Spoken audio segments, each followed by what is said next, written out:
जेब में पैसे हों तो चेहरा बताता है कि आज कोई ख़ास बात है।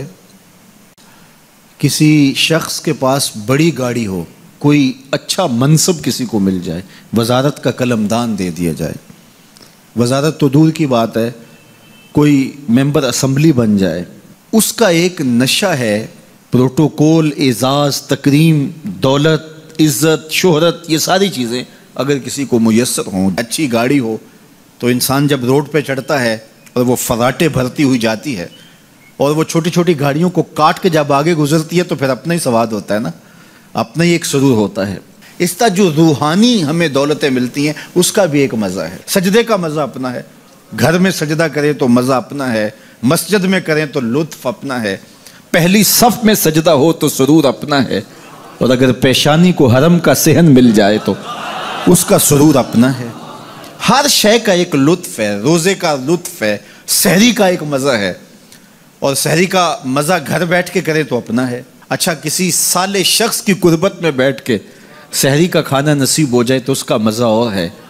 और अगर माँ के हाथों से पके हुए पराठे मिल जाएं और सहरी के लम्हे हों तो ये तो जिनकी माएँ चली गई उनको पूछे ना कि वो लुत्फ़ और सहरी की वो घड़ियाँ कैसी होती हैं जब माँ के सामने चूल्हे के पास बैठकर चंगेर के ऊपर सहरी के एक पराठे खा रहे होते हैं तो वो सरूर क्या होता है। साथ जो है वो माँ के हाथों से लस्सी का कटोरा पी रहे होते हैं तो वो सहरी का लुत्फ़ और है। इस तरह इफ्तार का मज़ा अलग है, घर करें अलग है, मुर्शिद के साथ करें तो अलग है, उस्ताद के साथ इफ्तार करें तो मज़ा अलग है, और हाथ में खजूर हो और सेहन मस्जिद नबवी का हो और नज़र रोज़ा रसूल पे हो और उस वक्त जब इफ्तार कर रहे हों तो वो सुरूर और है। तो हर शय का एक लुत्फ़ है, हर शय का एक सुरूर है।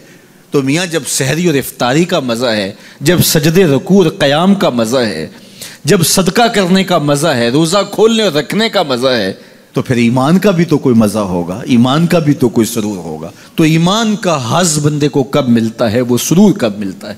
तो आइए अल्लाह के महबूब से ही सुनिए। 3 चीज़ें जिस शख्स के अंदर पाई जाएं वो ईमान का सुरूर, ईमान का लुत्फ़, ईमान का मज़ा पाता है। सबसे पहली चीज़, अल्लाह और उसके रसूल से सबसे ज़्यादा मोहब्बत। कायनात में सबसे ज़्यादा मोहब्बत अल्लाह और उसके रसूल के साथ। दूसरी बात कि किसी से मोहब्बत वो भी अल्लाह और उसके रसूल के लिए। और तीसरी बात, ईमान से मुनहरिफ होना जो है वो इतना मुश्किल हो कि आग में डाल दिया जाए तो ये आसान है, लेकिन ईमान से मुनहरिफ होना ये मुश्किल हो, ये नहीं हो सकता। आग में डाल दो तो माजी में ऐसा हुआ भी। अल्लाह अकबर, तेल गर्म किया गया कड़ाहे में और वहाँ डाल दिया गया, हड्डियाँ अलग हो गई, गोश्त अलग हो गया, लेकिन इसके बावजूद नाम हुजूर का नहीं छोड़ा है। बदन काटे गए, उंगलियां काटी गई, आज़ाए बदनियां काटे गए। जो तुम कर सकते हो कर लो, लेकिन हम ईमान से मुनहरिफ नहीं हो सकते हैं। अल्लाह अकबर, ज़ख्म पे ज़ख्म खा के जी, खूने जिगर के घूंट पी, आह न कर लबों को सी, ये इश्क है दिल लगी नहीं। जब मोहब्बत का दम भरा है तो फिर दुख तो सहने पड़ेंगे। तो ये अगर कैफियत भी नसीब हो जाए तो फिर भी ईमान से मुनहरिफ ना हो। अगर इतना कोई पक्का है, ईमान तो तयक्कुन का नाम है, यकीन कामिल का नाम है, जम जाने का नाम है, पुख्तगी का नाम है।